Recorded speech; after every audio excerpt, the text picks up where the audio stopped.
Well, so here I am driving the Kia Sonet diesel now, and this is no ordinary diesel that I'm driving today. This is the automatic version of the car, and this is a very big selling point for this Sonet. It's a unique selling point, USP of the car, because this is the only torque converter automatic available on a diesel version. Yes, can you think of any other car in the diesel version in the compact SUV space which comes with an automatic? Well, even I can't, because there isn't any other car which comes with this kind of Gearbox, and of course it's a 1.5 liter diesel engine. It's the same engine which is found on the Seltos. Now, if you've driven the Seltos before and you've driven the automatic version, this car will give you a sense of deja vu, and I mean that in a nice way, because just like the Seltos, this car's steering wheel offers you very good communication, very good feedback.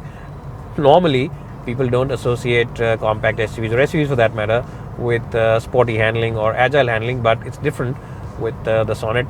The engineers at Kia have done a good job with the chassis tuning, the suspension tuning, and the overall steering wheel, because it's a very responsive, very accurate steering wheel. The chassis also is very dynamic, and this car changes directions as quickly as you want it to, and it doesn't feel lazy, in fact, in terms of the chassis as well. So that's something which is very unique to the Sonet, and I reckon that in terms of the driving pleasure, this car is at par with the Ford EcoSport, or just very close to that car, because the Ford EcoSport diesel is the benchmark in the diesel compact segment for sheer driving pleasure, and this car comes very close to that car, which is in itself a big feat, because it is of course better in terms of features, it's better in terms of quality, and I reckon it's better in terms of looks as well, because it's a newer car, it has to be better in terms of the looks.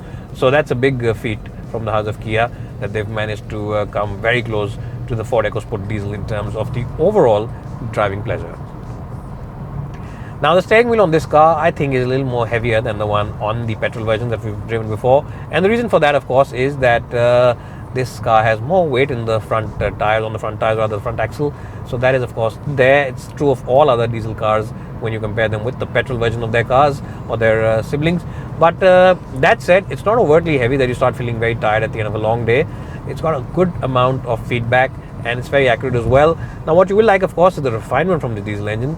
When you're standing at a signal and the engine is turned on, sometimes you will just be pressing the start-stop button here, because you might be thinking the engine is off. So that's something that you do. I'm not exaggerating. It really is a very good engine in terms of refinement. It's also good in terms of fuel efficiency. The claim figures are quite impressive. So that is something which we've already seen and tried to test it, of course, with the Seltos, and also seen on the Hyundai range of cars, because it is, at the end of the day, the same 1.5 which is also on the Creta as well as the Venue.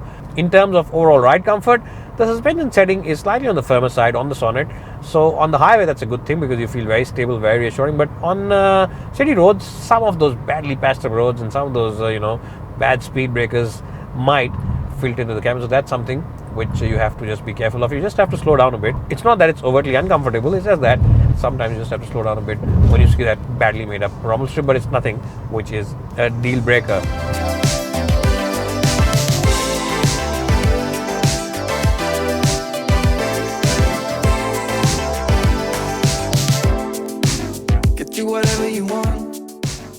Now, what is Budmo? Well, Budmo, as you might be aware by now, is the online expert in terms of spare parts. If you want a spare part for your vehicle, they have it in their list. They have the most extensive spare parts catalog, right from the most affordable small car to the top of the line luxury car, you name the car, and they have the spare parts for it.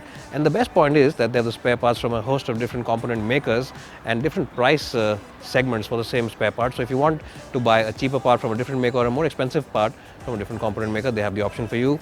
And they also promise you 10 days assured return without any hassle. If you don't like the spare part, you can send it back and they'll return all the money to you in the first 10 days. So budmo.com is the name of the website. You can check them out on your iOS as well as Android devices as well. And they really are the experts when it comes to spare parts.